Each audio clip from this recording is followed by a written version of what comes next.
Шинэ хамтрагч хөтөлбөрийн ээлжид сургалтаараа та бүхэнтэйгээ уулзж байгаадаа баяртай байна. Өнөөдөр хамтдаа хүн бүртгүүлэх урлаг сургалтыг хамтдаа үзэх болно.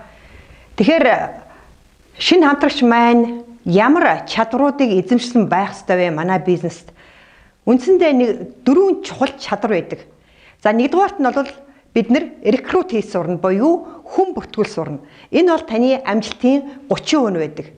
За хоёрдугаарт нь бид хэрэглэгчнэртэйгээ ажил сурдаг. Энэ бол таны амжилтын 10% байдаг. За гуравдугаарт нь бол бусдыг итгэжүүл бусдад хүсэл эрмэлзлийг бадрааж чадах юм бол та бас амжилтанд хүрэх ойрхон байна. Энэ бол мотивац өгөх чадварыг хэлж байгаа. Энэ бол таны амжилтын 30% байдаг. За үлдсэн 30% нь бол бусдыг сургах, хамтрагчаа сургах, бусдыг өөрийнхөө хийсэн үйлдэлд яг чиглэл сурахад их чухал байр суурийг эзэлдэг. Энэ бол таны амжилтын 30% байдаг юм аа. За тэгэхээр шинэ хамтрагч маань хамгийн ихний эзэмших ёстой чадвар бол яхаргагүй хүн бүртгүүлэх буюу рекрутинг чадвар байдаг. За тэгэхээр энэ хүн бүртгүүлэх чадвар маань нэг 3 үйл явцаас бүрддэг юм аа. За тэгэхээр энэ 3 үйл явцыг хэдүүлээ хамтдаа үздэцгээе. За нэгдүгээрт бол хамгийн чухал ихний үйл явц бол та холбоос бүрдүүл сурна, холбоосоо цуглуул сурна, холбоосоо нэмэгдүүл сурдаг. Бид нэр гарааны сургалт нэг дээр үтсэн байгаа. Та 35 хүний нэрсийн жагсаалтыг бичээд гэрийн даалгавартаа 100 хүний нэрсийн жагсаалт болгодог. Жишээлбэл бид нэр офлайнд ажиллах тохиолдолд улмаар цаашаа энэ жагсаалтаа нэмэгдүүлсээр 250, 500 болгодог буюу нэг хүний эргэн тойронд 250-аас 500 хүний бодит танилуд байдаг гэж үздэг. За тэгвэл холбоос цуглуулах арга бол сошиал медиа дээр ажиллаж эхэлсэн цагаас эхлээд интернет ажиллаж эхэлсэн цагаас бол хязгааргүй тэлэх боломж байж байгаа. Таны пэйж хуудас, таны групп 100 хүний дагагчтай байсан бол 200 болно. 200 байсан бол 500 болно. 500 байсан бол 1000 болно. 1000 байсан бол 100000 болно. 100000 байсан бол 50000 болох буюу энэ холбоосыг хичнээн сайн бүрдүүлж хүрээлэн хэр сайн тэрлж чадах тусам та рекрутинг мастер буюу хүн бүртгүүлэх авиастан, хүн бүртгүүлэх урлагтан буюу та соронзон болох магадлал маш өндөр болдгоо. Энэ бол эхний нэг үйл явц гэж ойлгоно. Дараагийн нэг үйл явц бол уулзалт товлож сурах. Бусдыг урьж сурах нэг чухал чадвар юм. Тэгэхээр шинэ хамтрагч маань бусдыг урьж, бусдыг уулзалтанд урих ямар нэгэн чатаар холбогдоод өөрийнх энэ чадварыг эзэмших бол таны бас амжилтын чухал байр суурийг эзэлж байна. За ингээд 3 дахь нэг чадвар бол яхаргагүй анхны уулзалт буюу давтан уулзалт хийх чадвар байдаг. Энэ анхны уулзалт, давтан уулзалтыг та чатаар хийн үү, амьдаар хийн үү, офлайн хийн үү, онлайн хийн үү, ерөөсөө ялгаагүй. Ерөнхийдөө утга агуулга нь дотоод агуулга нь бол нэг байдаг юм аа. Тэгэхээр бид нэр хүн бүртгүүлж сурахад энэ 3 үйл явцыг тэгшин хөгжүүлэх нь таныг амжилтанд хүрэх нөлөө үзүүлнэ. Яагаад гэвэл зарим хүмүүс нь хүрээлээ буюу энэ холбоосоо бүрдүүлэхгүй нэг хэсэг холбоосон дээр их утцдаг. Өөрөөр хэлбэл пэйж хуудасныхаа холбоос нь нэмэгдэхгүй, группийн холбоос нь нэмэгдэхгүй, таны танилын хүрээл нэмэгдэхгүй удаан яваад байдаг. Энийгээ тэлхэн чухал байдаг. За нэг хэсэг хүмүүс нь болохоор чинь холбоо сайтай мөртлөө хүмүүстэйгээ уулзалтаа товлох буюу уулзалтанд өөрийнх бусдыг өөрийнх энэ процесс, энэ үйл явцаа орхитуулад байдаг. Энийг бас бид маш сайн урьд сурах чухал байдаг юм аа. Нэг хэсэг нь бол маш жөөхөн холбоосон дээр зөвхөн хэдхэн хүнийг 5-6 хонд мэдээлэл өгчөөд ингээд орхичдаг. Ийм тал байдаг. Нэг хэсэг хүмүүс нь болохоор чи яг уулзалтаа хийхээр хийж чаддгүй. Энэ уулзалтаа бол технологийн дагуу хийж чаддгүй. Уулзалтаа хэрхэн хийх талаар сайн мэдлэггүй байдаг. Тэгэхээр өнөөдрийн энэ сургалтаар та хүн бүртгүүлэхэд буюу үнэхээр амжилттай рекрут хийхэд ямар хүчин зүйлүүд нөлөөлдөг талаар хэдүүлээ хамтдаа үзэх болно. За үүнээс өмнө хэдүүлээ эхлээд яг стандарт рекрут яаж хийдэг юм бэ? Яг бодтоо бид нүүр тулаад буюу презентац суучаад фоллайфын боломжийн тухай сонсчоод IELTS багт нэгтчээд та эхний гараагаа эхэлдэг. Эхний уулзалтуудаа товлож эхэлдэг. Эхний хүмүүстэйгээ ярьж эхэлдэг. Тэр үед бид хамгийн түрүүнд бол татгалзалтай учирдаг гэдгийг та бүхэндээ түрүүний сургалтаар ярьсан байгаа. Эрс татгалзал ба дал татгалзалтай бид учирдаг. За ингээд нөгөө маш сайхан сэтгэл хөөрөлтөө, баясгалтай, хүсэл эрмэлзэл бадарсан манай IELTS багийн гишүүн маань эхний алхмуудаа хийж эхлэх энэ цагт болвол эрс болон далд татгалзалтаа учраад эхэлдэг. Далд татгалзалтаа хэрхэн яаж ажиллах тухай татгалзалтаа ажиллах майстер сургалтаар та бүхэнд байна дэлгэрэнгүй өгсөн байгаа. Тэгвэл өнөөдөр эрс татгалзалтаа учруул яах вэ гэж. За эрс татгалзаа учрахад бол хоёр л арга байдаг. Та хэрвээ ажиллаж чадахгүй бол эрс татгалзлыг тэр чигт нь орхих хэрэгтэй. Буюу за энэ сэдвэр хоёулаа яриха болио гэд уулзтаа дуусгах ч юм уу тэр хүнийг завтаа үед нь дараагийн үед нь өөрийнх нэг боломж байж гэн. Эсвэл өөрөөсөө дээш спонсортой уулзуулах нэг арга байж гэн. Эсвэл та үнэхээр хүн бүртгүүлэх урлаг суралцаад рекрутинг майстер болж чадах юм бол та тэр хүнийхээ хүсэл мөрөөдлийн сэрэх энэ онцгой арга байж байгаа. Өнөөдрөөс эхлээд хамтдаа хэдүүлээ бусдын хүсэл мөрөөдлийг хэрхэн сэрэх вэ? Яаж уулзалтаа амжилттай болох вэ гэдэг энэ сэдвээр ярилцах болсондоо туйл их баяртай байна. За тэгэхээр та бүхэндээ яг үндсэндээ хэрвээ бид энэ бусдын хүсэл мөрөөдлийн сэрэх энэ авиасыг эзэмшээгөө үед буюу хамгийн ихний уулзалтуудыг ямар хэлбэрээр хийдэг тухай та бүхэндээ танилцуулъя. Нэгдүгээрт бол бид нотлох гэж оролддог. За энэ бол миний маш их анхны уулзалт одоо 10 хэдэн жилийн өмнө анх хийж байхдаа хэрэгэлдэг байсан арга. Өөрөөр хэлбэл ямар нэгэн эсэргүүцлээ тулгуурлангууд би хамгийн түрүүнд үгүй эн чинь ийм байхгүй юу гэж нотлох гэж оролддог. Хичнээн би өөрийнх нь зөв гэдгийг мэдж байгаа боловч тэр уулзалтын үед нотлох тусам тэр хүн надаас холддог.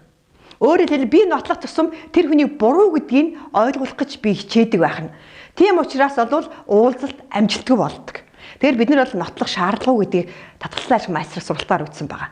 За дараагийн нэг хэрэгэлдэг арга бас миний хэрэгжилжсэн нэг арга бол тулгын шаардалт.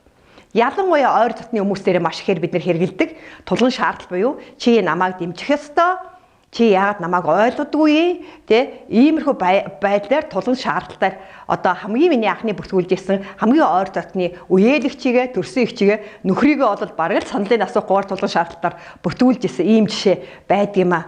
Гэхдээ энэ аргууд бол урт хугацааны үр дүн хизээч өгөхгүй гэдгийг өөрөөр хэлбэл та ойр дотныхоо хүмүүсийг алдна, найз нөхдөд алдна, те хүрээлээ алдаж эхэлдэг. Тэгэхээр энэ бол ерөөсөө бас тохирохгүй арга байна.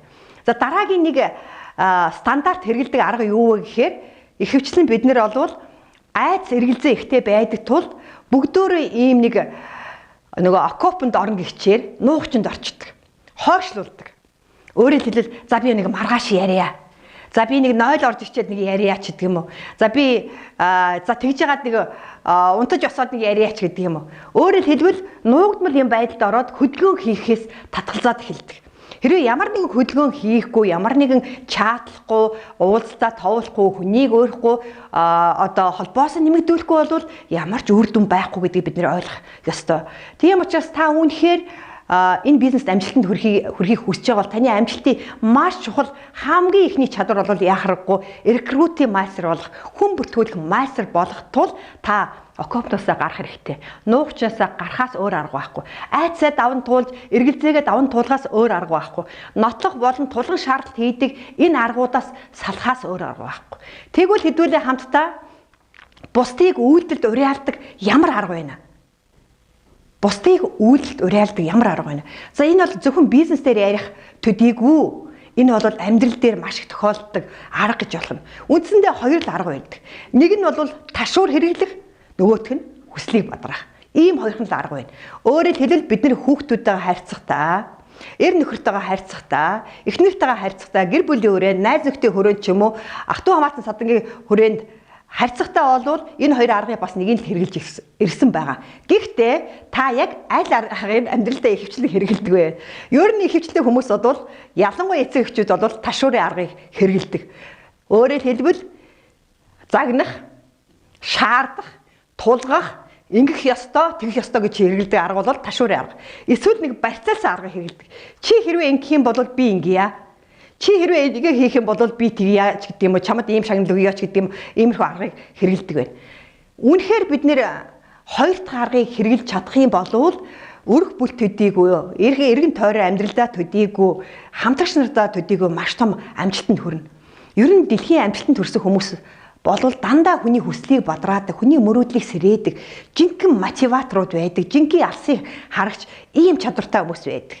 Тэгэхээр бид нэр гэр бүлийн хүрээндээ магадгүй ташуурын аргыг та хүүхдээ хэрэглээд болдог байвал хамтрагчийн хүрээнд бол энэ аргыг хэрэглэх, удаан хэрэглэх ямар ч боломж байхгүй. танаас хүмүүс зутааж эхэлнэ. Та довтолж болохгүй, та тулган шаардаж болохгүй, та загнаж болохгүй, та зандарж болохгүй, ямар ч ийм арга байхгүй, та дарангуйж болохгүй, та яг л дарга цэргийн харьцаатай буюу босс цэргийн харьцаатай авах юм бол амжилтанд энэ бизнест хүрдэггүй маа гэдгийг олон жилийн туршлага харуулж байна. Тэгэхээр биднэрт үлдэж байгаа ганцхан арга бол хүслийг нь бадраах, мөрөөдлийг нь сэрэх буюу тэр хүн өөрийн ирэхгүй хүсэл нь бадраад ирсэн энэ цагт олвол таны хүсэж эсвсэн тэр хүн маань үйлдэл хийж эхэлдэг. Тийм учраас бид нэр мөрөөдлийн цэгтэнд аваачих. Эсвэл санаачлагын цэгт хүргэх энэ авиас чадварт суралцах хэрэгтэй байна. Нэлээд олон жилийн өмнө би Москва хотод явж байгаад Москва руу очихдоо би заавалчгүй номын сан ордог. Ингээд номын сан ороод хамтарч нараа сурах ямар эмблемийн бизнесийн номнууд байна гэж явж байгаад азар Оросын холбооны улсын эмблемийн салбарын үнэхээр чадварлаг манлайлагч Бүхчияр гэдэг хүний цуврал хэдэн номтой учирсан байдаг. Тэгээ энэ номнуудыг уншаад энэ бол яг бидэнд хэрэгцээтэй ном байна гэдгийг олж хараад энийг амжилтын акцийн боловсролын тогтолцооныхаа технологийн сургалтанд оруулсан юм аа. Энэ Бүхчияр гэдэг хүн маань яагаад хүмүүсийн мөрөөдөл унтардаг юм бэ? Бид зах зээл рүү гараад хүмүүстэй ажиллахдаа ямар төрлийн хүмүүстэй ажиллаж ивэн вэ? Тэр хүмүүсээ таньж мэдэх үндсэндээ бид нар сэтгэл судлаач нар болж байгаа. Тэр хүмүүсийг таньж мэдснээрээ тэр хүмүүс маань байга бодит байдал нь ямар байдалд байгаа юм бэ? Тэр хүмүүсийг бид нар буруутгах ёстой мó? Тэр хүмүүсийг бид нар шаардах ёстой мó? Байга байдлыг мэдээд яаж мөрөөдлийн сэрэх вэ гэдэг бизнес сэтлэр мотивацаар хүн бүртгүүлэх арга гэсэн систем тогтолцоо гэсэн энэ номыг олж уншсандаа би маш их баяртай байдаг. Тэгээ энэ номыг Монголд авчирч орчуулад хөл бүтэн ном болгоод хэвлээд гаргасан байж байгаа. Тэгэхээр энэ номон дээр буюу Бүхчияр энэ авторын зохиолчийг хэлснээр олвол хүний хүсэл мөрөөдөл унтардаг, амьдралын явцдаа улам унтардаг, хүсэл мөрөөдлөө мартдаг энэ үйл явцыг өрнүүлж тайлбарласан байж байгаа. Яагаад хүмүүсийн хүсэл мөрөөдөл унтардаг юм бэ? Энэ хүсэл мөрөөдөл унтарж байгаа, багасж байгаа, хүсэл мөрөөдлөө мартдаг энэ нь бол хүний амьдралын цаг хугацаатай буюу тухайн хүний насны цаг хугацаатай бас холбоотой гаргаж тавьсан байдаг юм аа. Тэгэхээр хамгийн хүсэл мөрөөдөл сэрсэн буюу хамгийн санаачлагын цэг буюу хамгийн өөдрөг байдаг үе бол яахарахгүй 15 наснаас 25 нас гэж үздэг байна. Хэдүүлээ бага насаа төсөөлөд үзье. Та ч гэсэн төсөөлөд үзээрэй. Би багадаа байхдаа ямар их хүүхд хүсэлтэй байдаг. Хүүхд ер нь маш их хүсэлтэй байдаг. Ямар ч тохиолдолд хүсэлгүй хүүхд, мөрөөдөлгүй хүүхд гэж байдгүй. Маш олон хүүхдээс асуугаад үзэх юм бол тэр хүсэл мөрөөдөл нь ямар төвшөнд байх нь хамаагүй. Аав ээжээрээ гар усаа хуулахыг хүсэж байна уу? Эсвэл над шиг нэг цагаан конки авахыг хүсэж байна уу? Эсвэл хүүхд шоколад авахыг хүсэж байна уу тий? Заримг авахыг хүсэж байна уу? Ямар ч гэсэн тэр хүүхдийн хүсэл бол асар их өндөр цэгтэй байдаг. Тэр хүслээ биелүүлэхийн тулд хүүхд янз бүрийн аргыг хэрэгэлдэг. Уйлна, уцаарлна, уурна, газар тийчгнээд уунна, шал нүддэг, хан нүддэг хүүхдүүч байж гэн тий? Гэхдээ тэр хүүхд бол хүсэлтэй байдаг. Тэр хүслийнхэн төлөө бүх аргыг хэрэгэлдэг байх нэ. Тийм учраас бид нар энэ 15-аас 25 наснд уу өсвөр наснаас магадгүй зарим нэг нь эмч болно, би сансрын нисэгч болно, би онгоцны нисэгч болно гэд маш олон хүсэл мөрөөдлүүд байдаг гэдгийг би бас та бүхэн маань санаж байгаа хаа. Тийм учраас та бага насныхаа хүсэл мөрөөдлийг санаад үзээрэй. Гэтэл яг үндсэндээ дээд сургуульд ороод 20 нас хүрээд 18 нас хүрээд дээд сургуульд ороод дээд сургуулаа төгсөөд 25 наснд ихэвчлэн хүмүүс амьдралыг бүтээдэг. Өөрөөр хэлбэл өрх бүлийн эзэн болдог, өрх бүлийн эзэгтэй болдог. За ингээд өрх бүлийн эзэгтэй буюу 25 насаас 35 наснд бол жинхэнэ амьдралын сайн муутаа тулгардаг, жинхэнэ бодит ахуйтаа тулгардаг, жинхэнэ аав ээж болцоогоод өрх бүлд тулгардаг асуудлуудаа учирж эхэлдэг. Өөрөөр хэлбэл бид нэр аав ээжийнхаа туулсан замыг давтаж эхэлдэг. Мянган удаа танд аав ээж минь хэлж зааж сургасан ч та бодит амьдрал дээр өөрөө практик дээр туулж өөрөө энэ замыг туулснараа ухаарлыг олдог гэдэг бол үнэхээр амьдралын туршлага бол нотолж идэг. Ингээд 25 наснаас 35 наснда бид бүхэн өрх бүл үүсгээд амьдрал бас тийм ч амаргүй юм бэ. Хүүхдийн памперсын мөнгийг яах вэ? Байрны түрээсийн мөнгийг яах вэ? Зарим ихэнх залуу хүмүүс байргүй байдаг. Түрээсийн байраар амьдэрдэг. Эсвэл хин нэгний гэрт, аав ээжийн гэрт, ах トゥ угийнхын гэрт хамт амьдэрдэг. За тэгэл эн чи одоо бас амаргүй юм бэ. Хин нэгнтэй зогсож амьдрах маш хэцүү юм бэ. Яг бол та бас ганцаараа биш. Та бол өрх бүлээ дагуулan явж байгаа. Энэ олон асуудлууд цалин хөрөлцөхгүй ч юм, орлого хөрөлцөхгүй энэ олон асуудлууд тулгардаг. Тэгэхээр яг энэ үед буюу 25-аас 35 наснд бол тухайн хүний мөрөөдлийн үе одоо санаачлахын цэг нь дахиж нэг үеэр буурдаг. Та бүхэн энэ слайдн дээрс харж байгаа хажууд нь градусныг буюу одоо хүний халууныг хэмждэг халууны шилийг харуулсан байж байгаа. Хажууд нь пуужин харуулсан байна. Өөрөөр хэлбэл хүсэл мөрөөдлийн цэг нь халууны шилний хэмийн дагуу доошо багасаад байдаг. Асуудлууд нь ихсээд байдаг, хүсэл мөрөөдөл нь алга болоод байдаг. Тэгэхээр 25 наснаас 35 наснд нэг төвшингээр хүсэл мөрөөдлийн санаачлахын цэг нь багасдаг байна. Ингээд бид нэр 35 наснаас 45 наснд хүрдэгэ. Энэ амьдрал энэ бол маш сонирхолтой үе гэж хардаг. Ямар ч хэсэн би та бүхэнтэйгээ өөрийн туршлагаас хуваалцахад бол 35 насн дээр хүмүүс эсвэл эргэлтийн цэг дээр очдог, эсвэл хэвшмэл амьдралын байдалтай дасан зогсоод үргэлжлүүлээ явдаг яг ийм өөрчлөлтийн цэгийг үздэг юм аа. Миний хувьд бол яг тийм байсан. Миний хувьд 35 нас болвол үнэхээр эргэлтийн цэг байж чадсан. Харамсалтай нь маш олон хүмүүс 35 насн дээрээ олвол хэвшмэл амьдрал руугаа урсаад орчдөг. Дадал болсон нэг зүйлээ хийгээл яваад идэг.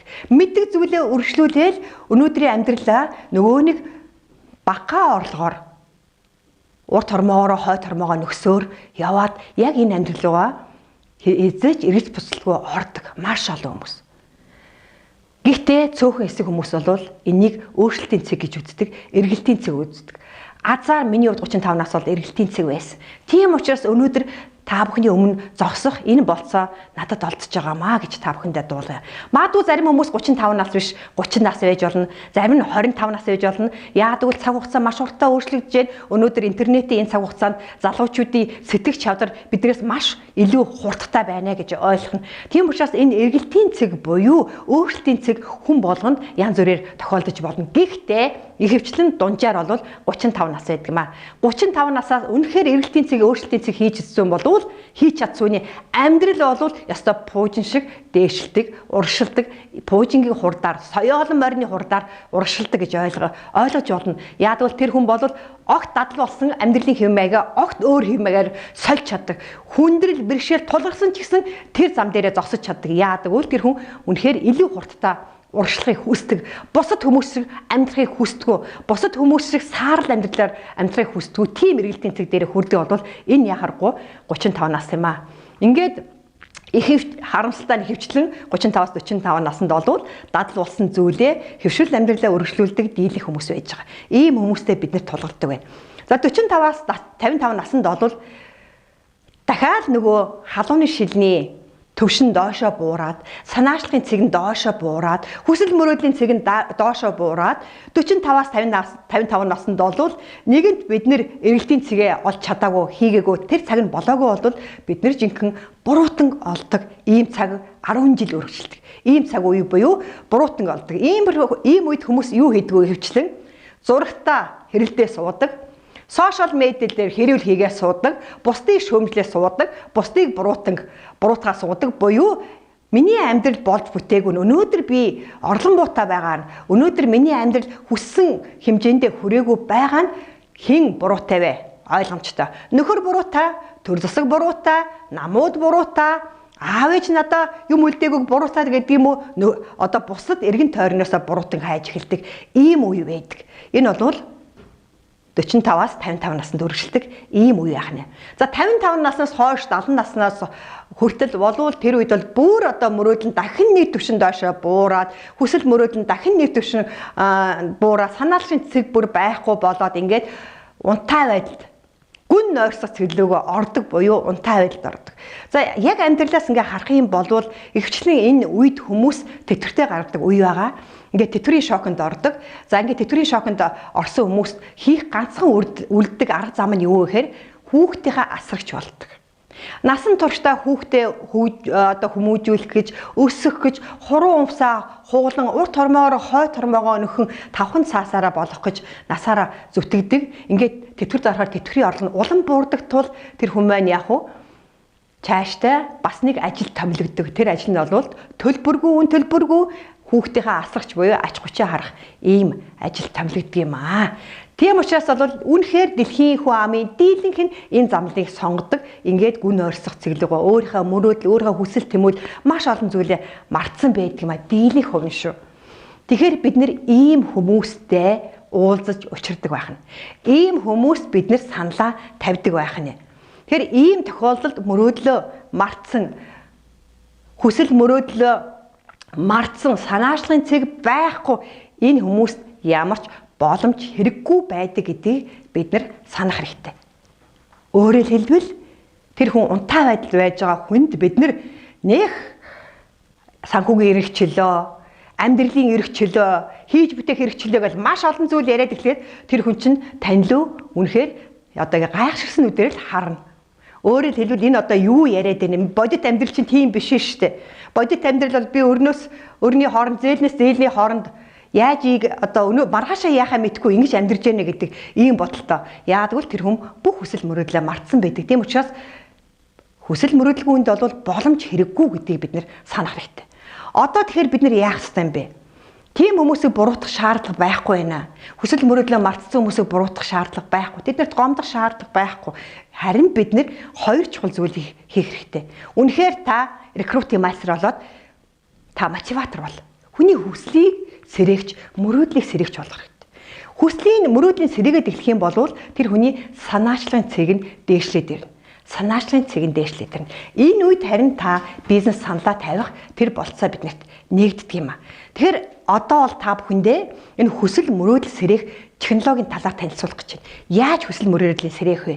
Ямар арга зам байна вэ гэдэг талаар энэ технологиг хуваалцъя. За энэ бол үндсэндээ анхны уулзалт хэрхэн яаж хийх вэ гэдэг технологи хэдүүлээ хамтдаа ойлгох нэ.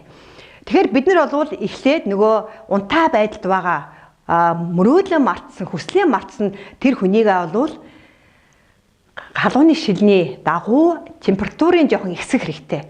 Мөрөөдлийн ахиулах хэрэгтэй. Тэгэхээр яг энэ санаачлагын цэг дээр нь бүр хүргэх хэрэгтэй гэсэн үг байхгүй. Өөрөөр хэлбэл 15-аас 25 наснд хүн ямар их санаачлагын цэгтэй, ямар их мөрөөдлийн цэгтэй байдаг, тэр үед нь тэр өөдрөх цэгт нь л бид нэр хүрэхийн төлөө ажиллах хэрэгтэй болж байна гэсэн үг.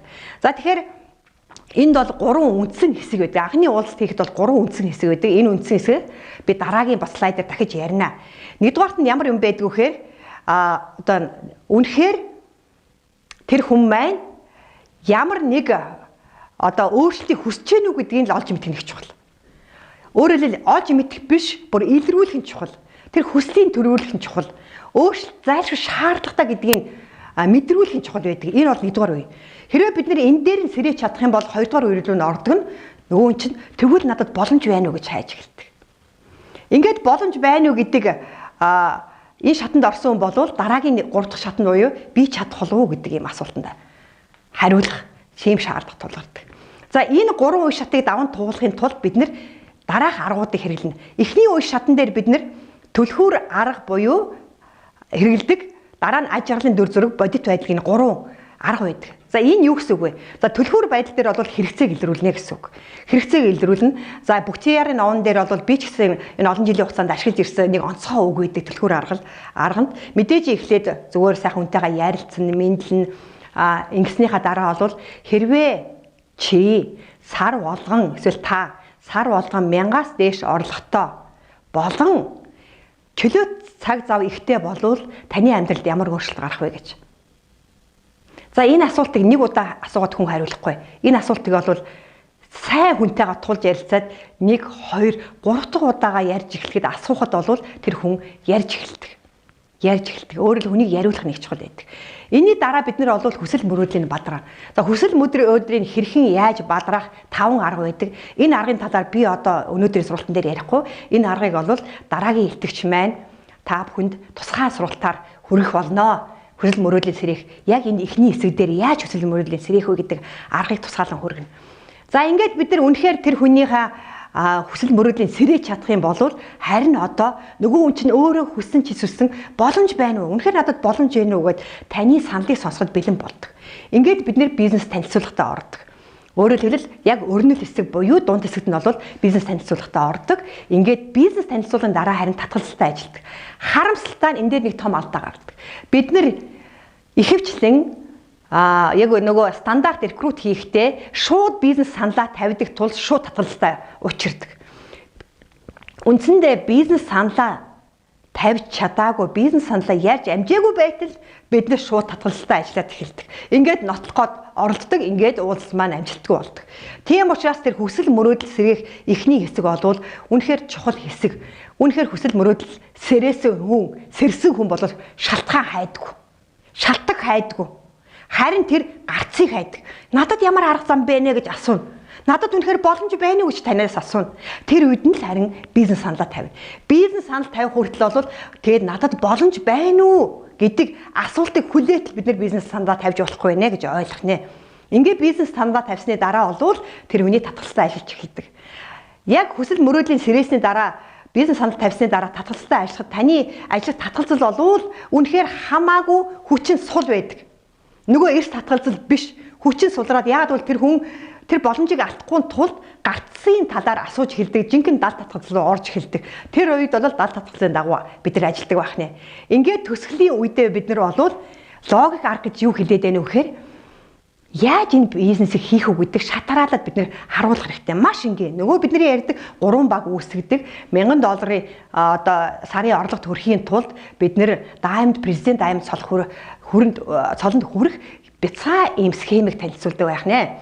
Ингээд бид нар олвол одоо ижил төстэй түүхүүдийг ярьдаг. Дараа нь олвол ижил төстэй түүх гэж юу хэлээд байна вөхөр одоо таны спонсорын түүх ээж болно, таны хамтрагчийн түүх ээж болно, таны параллел багийн түүх ээж болно, таны одоо гишүүний түүх ээж болно, өөрийн шин түүх ээж болно. Өөрөөр хэлбэл эмч хүн ийм амжилтанд хүрсэн.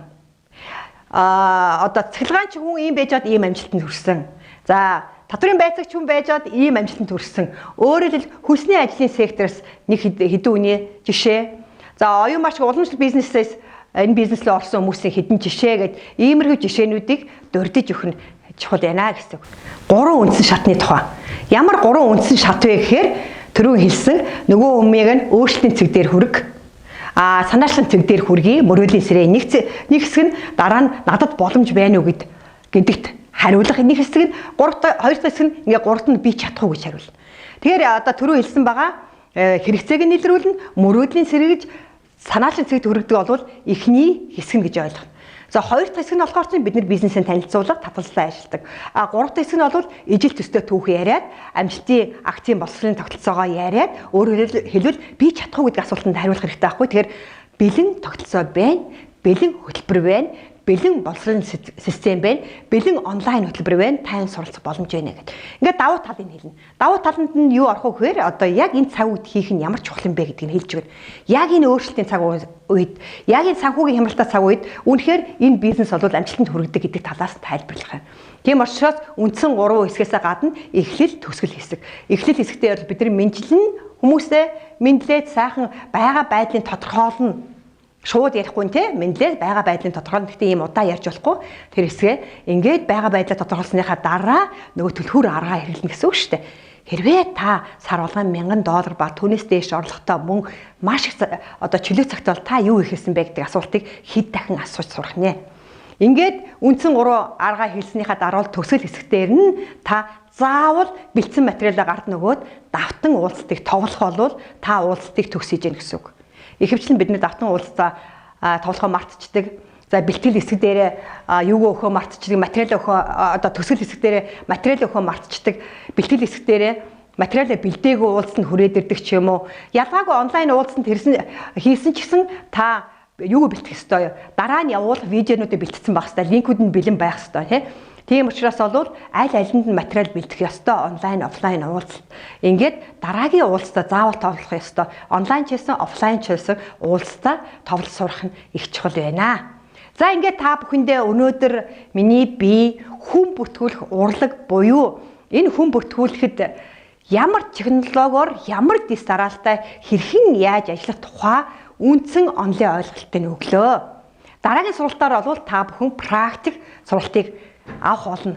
Ингээд та бүхэндээ гэрийн даалгаврыг дуулгая. Та бүхэн маань ихэвчлэн сургалтын дараа бид 3 гэрийн даалгавар өгдөг.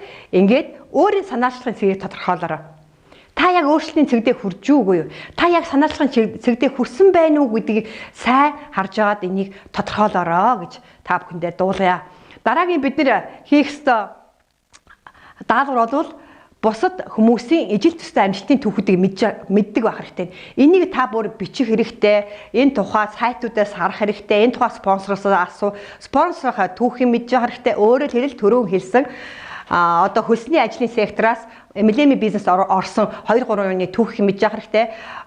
Уламжлал бизнесээс MLM бизнест орсон 2-3 хүний түүхийг мэдж явах хэрэгтэй. Тэтгэврээс MLM бизнес хийж байгаа 2-3 хүний түүхийг иймэрхүү маягаар энэ түүхүүдийг мэдээд та уулзалт үед ямар тэр хүн чинь магадгүй нэг хөлсний ажилд ажилладаг хүн байхад тэр шууд түүхийг хэрэглэх боломжийг нээгдэнэ. Тэгэхээр та заавалчгүй энийг боловсруулаарай. За 3 дахь даалгавар бол хүн бүртгүүлэх урлаг буюу бизнес сэтлэр одоо мотивацаар хүнийг бусдыг бизнес бүртгүүлэх урлаг гэсэн ном байгаа бүгцийн ярвь. Тэр номыг олж уншаарай гэж та бүхэндээ энэ 3 даалгаврыг өгч байна. За ингээд дараагийн сургалт болвол бусдын хүсэл мөрөөдлийг сэрэх 5 арга гэсэн энэ онцгой яг практик дээр амьдрал дээр яаж хэрэгжүүлэх вэ гэсэн ийм сургалт байгаа. За энэ сургалтыг олон улсын манлайлагчдын багийн топ лидер, Манлайлал клубын гишүүн Түшин Жаргал та бүхэнд хүргэх болно. Анхаарал тавьсанд баярлалаа. Түр баяртай.